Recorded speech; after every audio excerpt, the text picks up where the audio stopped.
আমি চাকরি করি, 6500 টাকা বেতন পাই। এই বেতনের টাকা কিস্তি দিতে শেষ হয়ে যায়। আমার সন্তানেরা কাজ করে, আমার স্ত্রী অন্যের বাসাতে কাজ করে। এইভাবে আমার মা বাবা বৃদ্ধ, আমার বাবা বৃদ্ধ মানুষের বাড়িতে কাম করে। আমার মা প্যারালাইসিসের রুগী, অসুখ হয়ে ধুকে ধুকে চিকিৎসার অভাবে মারা গেলেন। আমি চিকিৎসা করতে পারিনি। তাই মাননীয় প্রধানমন্ত্রীর কাছে আমার এই দাবি। আমরা আসলে আজকে দেখেন এই দোকান ওই দোকানে বাকি খাই রাখছি। আমি এই বাকি ব্যাগ হাতে করে নিয়ে যাই, পোশাক গায়ে থাকে, কিন্তু আমি গ্রাম পুলিশ সত্ত্বেও দোকানদার আমাকে দেখে ধিক্কার দেয় যে এই যে গ্রাম পুলিশ আসলো, শালা বাকি খায়ে বা শালা বা বেটা যায় যায় বলে।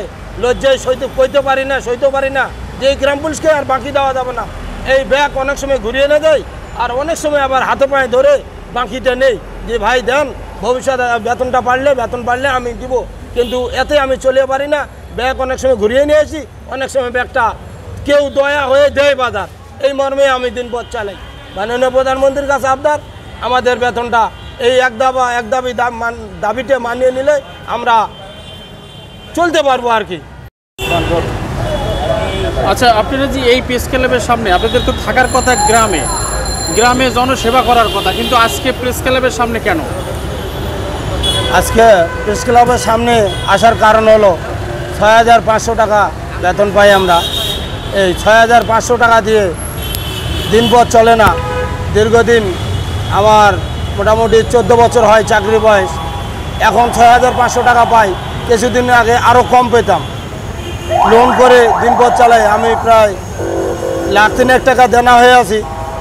তারপরও আমার স্ত্রী মানুষের বাড়িতে কামলা দেয়। আমার 2টি বাচ্চা, তারা মানুষের বাড়িতে দিন মজুরের কামলা দিয়ে চলে। কিন্তু আমার বাচ্চারা অনেক সময় কান্দে। দেখা গেল যে আমরা স্কুলে যাব, কিন্তু না, স্কুলে পাঠাবার মতো বুদ্ধি নাই। আর আমার এই 6500 টাকা দিয়ে চলে না। এই দুঃখে আজকে আমি এই প্রেস ক্লাবের সামনে সাংবাদিক ভাইদের মাধ্যমে আমাদের বেতনটা যাতে জাতীয় স্কেলে আমরা পাই, এই দাবি নিয়ে আমরা এই জাতীয় প্রেস ক্লাবের সামনে এসেছি। মাননীয় প্রধানমন্ত্রীর কাছে সরাসরি তো আমরা পৌঁছতে পারি না। তাই আপনাদের মাধ্যমে আপনারা আমাদের বিষয়টা একটু তুলে ধরবেন, আমরা যাতে সামনেতে দুমুঠো ডাল ভাত খাইয়ে বাঁচতে পারি। এই আচ্ছা, আপনার নাম হলো জাকিরুল ভাই। হ্যাঁ, জাকিরুল ভাই, আমার একটা প্রশ্ন আপনার কাছে। আপনি যখন প্রথম নিয়োগ পেয়েছেন, আসলে সেই নিয়োগে কি লেখা ছিল? এই নিয়োগে আমি 9 সালের পেপারে দেখছি যে জাতীয় বেতন স্কেল দেওয়া হবে। এই অনুযায়ী আমি 10 সালে চাকরিতে অংশগ্রহণ করি, কিন্তু আজ 14 বছর চলে সেটা পাওয়া যায়নি। আপনারা প্রতি মাসে আর কি যে আপনাদের সম্মানী দেওয়া হয়, এটা আসলে কে দিয়ে থাকে প্রতি মাসে? এটা ডিসি স্যার মহোদয় দেন, ইউএনও স্যার মহোদয়ের কাছে।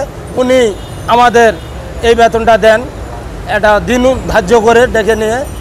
আর ইউনিয়ন পরিষদ হইতে মাস্টারুল মাধ্যমে মাস্টারুল পৌঁছানো হয়। চেয়ারম্যান স্যারের নির্দেশে সই স্বাক্ষর থাকে।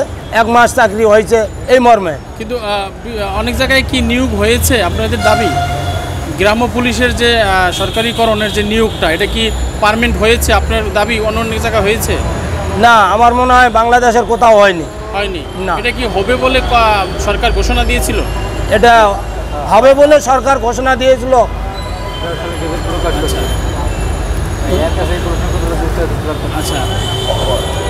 আচ্ছা, এখন আপনার প্রতি মাসে কত টাকা পাওয়া হয় সম্মানী? এই সম্মানী আমরা পাই বর্তমানে 6500 টাকা পাই।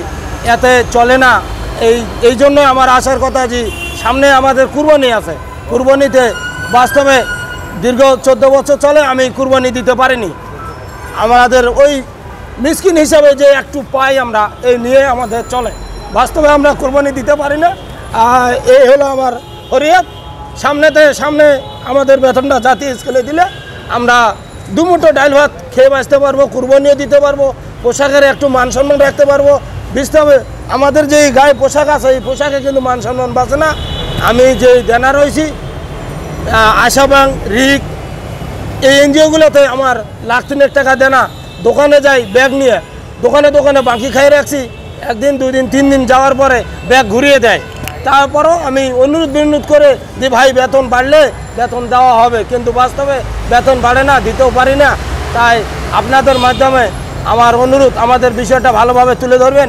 আমরা গ্রাম পুলিশ বাহিনী বাঁচতে চাই, আমাদের সন্তানদের বাঁচাতে চাই, আমাদের মা বাবাকে আমরা খরচ চালাতে চাই, আমরা যাতে খরচ চালানোর মতো শক্তি অর্জন করতে পারি।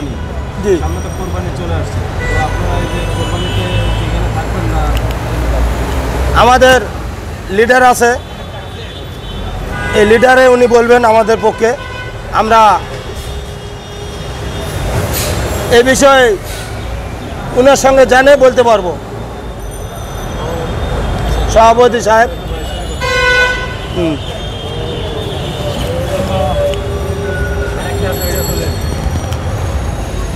জি, আপনাদের যে লিডার, টিম লিডার, আমরা জানতে চাচ্ছি বিষয়টা হলো যে আপনাদের এই দাবি দেওয়াটা আসলে কতদিন থাকবে? এটা কি সারা বাংলাদেশের থেকে আপনারা আসছেন, নাকি আপনাদের অঞ্চল থেকে শুধু আপনারাই আসছেন? ধন্যবাদ।